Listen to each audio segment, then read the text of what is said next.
الحمد للہ رب العالمین والصلاة والسلام علی سید المرسلین اما بعد۔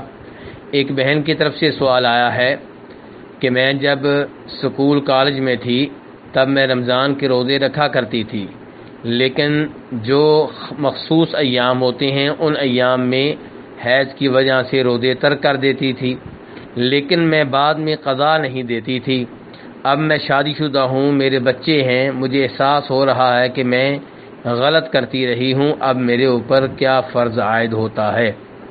تو گزارش یہ ہے کہ عورتوں کے جو روزے رمضان کے مہینے میں حیض کی وجہ سے رہ جائیں ان پہ واجب ہے کہ وہ بعد میں رکھ لیں۔ ام المؤمنین عائشہ رضی اللہ عنہا بھی یہ روزے بعد میں رکھا کرتی تھی۔ کوشش کی جائے کہ یہ روزے جلدی سے جلدی رکھ لیے جائیں، کیونکہ موت کا کچھ پتہ نہیں ہے، لیکن اگر لیٹ کیے جائیں تو تب بھی آئندہ رمضان سے پہلے رکھ لینے چاہیے۔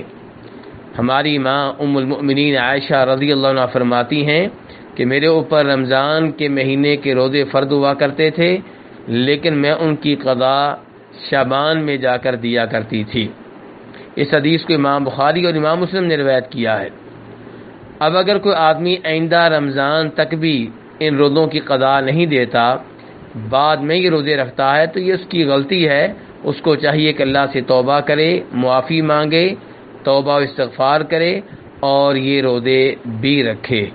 واللہ تعالی اعلم۔